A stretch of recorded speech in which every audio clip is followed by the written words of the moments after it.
तुम्हारे मोहल्ले में रहने वाली ये लड़की वेश्या घर में जाती थी।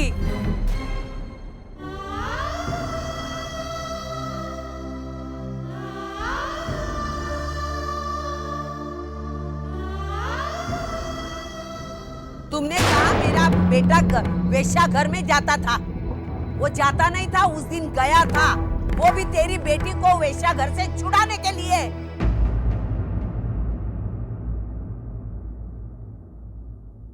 आप लोगों ने देखा होगा ये लड़की घर से हाथ में थाल लेकर मंदिर में जाती है, लेकिन रास्ते में थाल कहीं फेंक के कहाँ भजन करने जाती मालूम है क्या? बस मैं कुछ नहीं सुनना चाहती हूँ, बहुत बोल चुकी हैं आप। चले जाइए यहाँ से, सुनाई नहीं दे रहा आपको? चले जाइए यहाँ से। क्या करेगी तू? क्या करेगी तू? बोलना, क्या करेगी? मैं इधर रास्ते पे खड़ी हूँ, तेरे घर में नहीं। ये रास्ता क्या तेरे बाप का है क्या? देखिए, अब आप जाइए यहाँ से। अब वैसे ही इन सबके सामने हमारा तमाशा बना चुकी हैं। वाह रे बेटा वाह! आज जब मैं यहाँ खड़ी होके बोलने लगी तो वो तमाशा हो गया तेरे लिए। और कल तेरी आई मेरे घर में आके अनाप शनाप बक के गई, वो क्या कीर्तन था क्या? देख, कल मैंने तुम लोगों की सुन ली, आज तुमको मेरा सुनना होगा।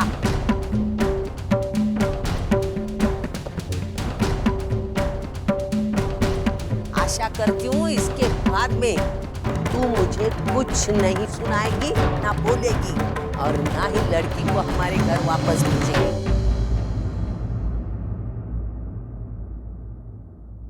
और इसकी दूसरी शादी तय होगी ना, तो मैं देखने जरूर आऊंगी कौन सा राजकुमार मिला है तेरी बेटी को। बस सविता जी, बस बहुत हो चुका, अब अपने घर जाइए। अरे जाती रही हूँ मैं, रहने थोड़ी आई हूँ। अरे मैं तो सिर्फ इनको सब सच्चाई बताने आई हूँ। अरे आप ही तय कीजिए सही कौन गलत कौन।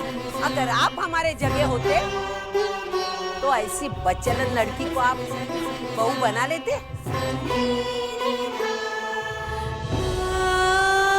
नहीं ना, इसीलिए हमने भी इसको इसके घर वापस भेज दिया, शादी तोड़ दी।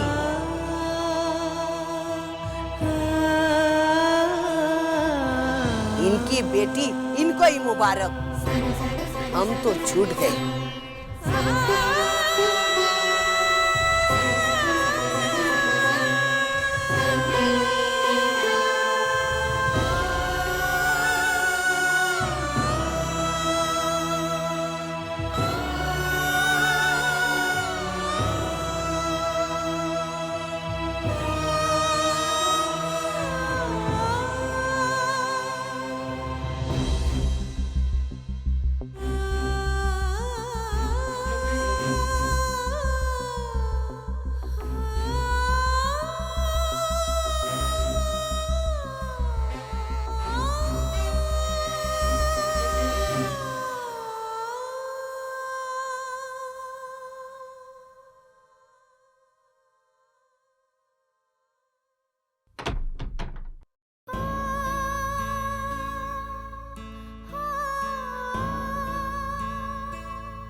दादा,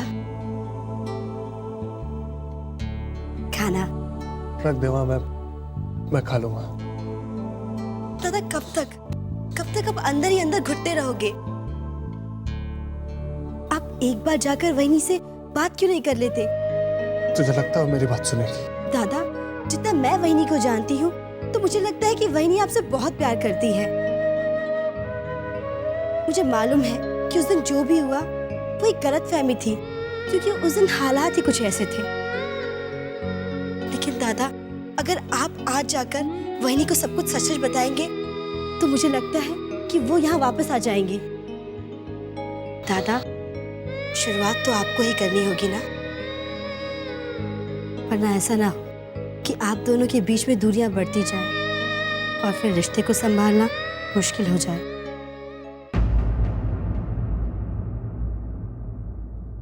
नहीं बंधु, नहीं बंधु, मैं ऐसा कुछ नहीं होने दूंगा।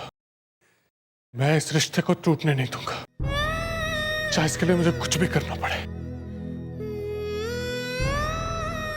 बंधु, मैं अर्चना के बगैर अब जी नहीं सकता। आदत सी हो गई है उसकी। इतने कम समय में उसने मुझे कितना कुछ दिया है। शादी का एक सही मायना सिखाया है। जीवन साथी क्या होता है, जीवन साथी क्यों होता है, उसके होने से जिंदगी की कमियां कैसे पूरी होती हैं। इन सब बातों को मैंने एक नए सिरे से जाना है। पहले मैं समझता था कि शादी महज एक समझौता होता है, ये एक ऐसी विधि है जो समाज की जरूरत है। लेकिन नहीं बंधु, शादी हमारी जरूरत होती है। ये एक ऐसा संस्कार है जो दो लोगों को एक होकर जीना सिखाता है, एक दूसरे के साथ जीना सिखाता है। बंधु, मैंने अपनी पत्नी से जितनी उम्मीद की थी, अर्चना ने मुझे उससे कहीं ज्यादा दी। आंसू बांटने से कम होते हैं, खुशियां बांटने से बढ़ती हैं। अगर किसी इंसान को अपनाना हो तो सबसे पहले उसकी कमजोरी, उसकी कमियों को अपनाओ, तभी रिश्ता बनता है, रिश्ता मजबूत होता है। ये सब सीखा मैंने अर्चना से। बंधु, अर्चना ने मेरी एक आम जिंदगी को बहुत खास बना दिया। जिंदगी में समझौते होते हैं, लेकिन समझौते के साथ जिंदगी को कैसे अच्छे से जिया जाए, ये अर्चना ने सिखाया है मुझे। और फिर भी आप कुछ नहीं कर रहे हैं अपनी शादी बचाने के लिए?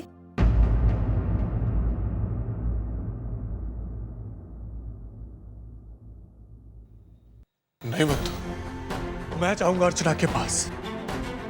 एक आंच नहीं आने दूंगा इस रिश्ते पर। ये रिश्ता मेरी जिंदगी बन चुका है। ये रिश्ते से ना सिर्फ मैंने अर्चना को, बल्कि अपने आप को फिर से पाया है। इस एक बंधन से हम दोनों के सपने, हम दोनों का भविष्य, हम दोनों की पूरी जिंदगी जुड़ी हुई है। अगर ये एक बंधन टूट गया ना, तो मैं भी टूट जाऊंगा। मैं जी नहीं पाऊंगा तब।